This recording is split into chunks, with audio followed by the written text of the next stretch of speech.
Cricket பாக்குறத நிப்பாட்டிட்டேன். பார்த்தா நமக்கு பல ஞாபகங்கள் வரும். ஸோ அதை பத்தி நினைக்க கூடாது, தோணக்கூடாது, இல்லைன்னா வலிக்கும்னு இருக்கும்ல. ஃப்ரெண்டு வந்து இந்தியா ஆஸ்திரேலியா மேட்ச் நடக்குது சேப்பாக் ஸ்டேடியம்ல, போய் பார்க்கலாம் அப்படின்னு சொன்னான். வரவே மாட்டேன்ட்டேன். ரொம்ப ஃபோர்ஸ் பண்ணி கூட்டு போனான். உள்ள போன உடனே ராபின் உத்தப்பா, அவன் என்னோட ஜூனியர் அப்போ. அப்படி?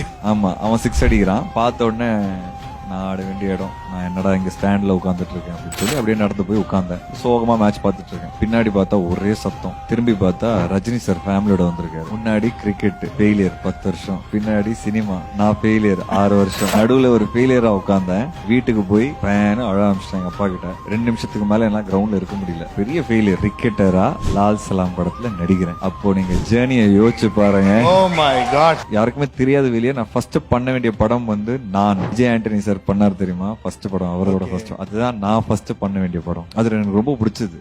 அதுக்கு உழைச்சேன், உடம்புலாம் குறைச்சேன். அதுக்கப்புறம் வேணான்ட்டாங்க. டிஷும் நீங்க அப்ப இருந்து ட்ரை பண்ணிருக்கீங்களா?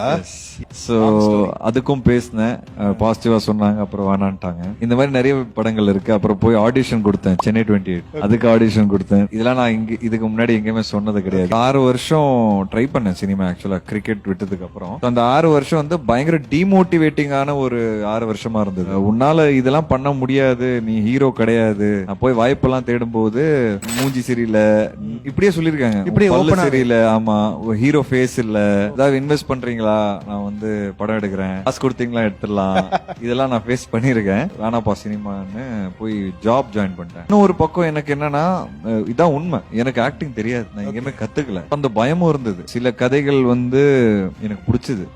நிறைய அந்த ஜாப் ஜாயின் பண்ணதுக்கு அப்புறம் கிடைச்ச ஆப்பர்ச்சுனிட்டி தான் வெண்ணிலா கபடி குழு. அந்த கபடிங்கிற வார்த்தை கேட்ட உடனே எனக்குள்ள ஒரு ஸ்பார்க். உனக்கு நடிக்க தெரியாது, ஆனா விளையாட தெரியும், அந்த இமோஷன் உனக்கு தெரியும்.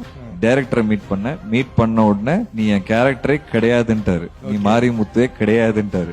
பல்பு பட்டுன்னு ஆஃப் ஆயிடுச்சு. அதுக்கப்புறம் சில விஷயங்கள் நடந்தது, அவரோட டிஸ்கஷன் நடந்தது. அவர் கலர் குறைக்க சொன்னாரு, அந்த கலர் குறைச்சேன். 5 நாள்ல குறைச்சு காமிச்சேன். இந்த மாதிரி ஒரு பெரிய போராட்டம். அந்த வெண்ணிலா கபடி குழுவே ஒரு பெரிய போராட்டம் எனக்கு. அதுக்கப்புறம் தான் அந்த படத்துக்குள்ள போனேன். சோ அந்த ஸ்போர்ட்ஸ்ங்கிற வார்த்தை இருக்குல்ல, அதுதான் என்ன வந்து என்னால முடியும் அந்த படத்துல அப்படிங்கறது நம்பிக்கை கொடுத்தது. அண்ட் இன்னைக்கு வரைக்கும் அந்த ஸ்போர்ட்ஸ்ங்கிற ஒரு விஷயம் எனக்கு கை கொடுத்துக்கிட்டே இருக்கு. அது இப்போ கட்டா குஸ்தி, அடுத்தது லால் சலாம், மறுபடியும் ஒரு கிரிக்கெட்டரா பண்றேன்.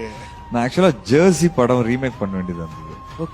ஓகே, அந்த 9 படம் எனக்கு டிராப் ஆயிருக்குன்னு நான் நிறைய இடத்துல சொல்லியிருக்கேன். அதுல ஒரு படம் ஜெர்சி. இப்போ எனக்கு புரியுது அது ஏன் டிராப் ஆச்சு. நான் கிரிக்கெட்டரா ஜெர்சி பண்ணியிருந்தேன்னா லால் சலாம் பண்ணிருக்க முடியாது. என்னன்னா லால் சலாம் பண்ணணும்னு இருந்தது என் தலையெழுத்து, அதனால வந்து ஜெர்சி கிடைக்கல. ஏன்னா அந்த படம் நான் பண்ணியிருந்தேன்னா திருப்பி என்ன இந்த படத்துக்கு யோசிச்சு கூட பாத்துருக்க மாட்டாங்க. ஏன்னா ஒரே மாதிரி கிரிக்கெட்டர் என்ன சூஸ் பண்ணிருக்க மாட்டாங்க. அப்போ அந்த படம் நடக்காதனால ஜீவாக்கு அப்புறம் நான் பண்ற கிரிக்கெட்டர் படம் தான். உதயநிதி ஸ்டாலின் அவர்கள் படத்துக்கு ரொம்ப முக்கியமான ஆள் வேற. ஆமா. இல்ல, நான் வந்து அவரோட ஃபர்ஸ்ட் மீட்டிங் குலநெறி கூட்டம் ஆக்சுவலா ரெட் ஜெயண்ட் தான் ரிலீஸ் பண்ணாங்க. பேனர் நேம் இல்லாம ரிலீஸ் பண்ணாங்க. நான் சொன்ன மாதிரி என்னோட 2வது 3வது படம் வந்து பெரிய ஃபிளாப். இன்னொரு தப்பு பண்ணி தான் காணாம போயிருப்பேன். ஒரு டீசென்டான படம் எடுத்திருக்கோம் அப்படின்னு சொல்லி அது ப்ரொடியூஸ் பண்ணது எனக்கு தெரிஞ்ச ஒருத்தர் தான், சினிமால கிடையாது. ஸோ கிட்டத்தட்ட அந்த படத்துக்கு நான் மேனேஜர் வேலையில இருந்து ஆபீஸ் பாய் வேலை வரைக்கும் ஒரு ஹீரோவாவும் அதே படத்துல பண்ணிருக்கிறேன். ஸோ நான் தான் இந்த படத்தை கொண்டு போய் ரெட் ஜெயண்ட் கிட்ட காமிச்சு இந்த மாதிரி படம் ரிலீஸ் பண்ணி கொடுத்தா நல்லா இருக்கும். ஸோ அப்போ நான் உதயனாவை பார்த்தேன். எனக்கு அவருக்கும் பழக்கமே கிடையாது. ஒருத்தர் இன்ட்ரடியூஸ் பண்ணாரு. அன்னைக்கு எனக்கு ஒருத்தர் கை கொடுக்க ஆரம்பிச்சாரு. இன்னைக்கு வரைக்கும் கட்டா குஸ்தி வரைக்கும் கை கொடுத்துட்டு இருக்காரு. முக்கியமான ஒரு மெமரி, அவர் வந்து என் படத்தை பார்த்து படம் நல்லா இருக்குன்னு சொல்லி நான் ரிலீஸ் பண்ணி கொடுக்கறேன்னு சொல்லி அது ரிலீஸ் ஆகி அங்கிருந்தா என் கரியர். அதுக்கப்புறம் நான் பண்ண படங்கள் குலநெறி கூட்டம், நீர் பறவை, முண்டாசப்பட்டி, ஜீவா, இன்டர்நெட்னாலே வேலை வந்துட்டா விலகாரம் 6 படம் விட்டு கொடுத்துருக்கேன். அதுக்கப்புறம் அங்க ஆரம்பிச்சதுதான். அன்னைக்கு அவர் சப்போர்ட் பண்ணதான்.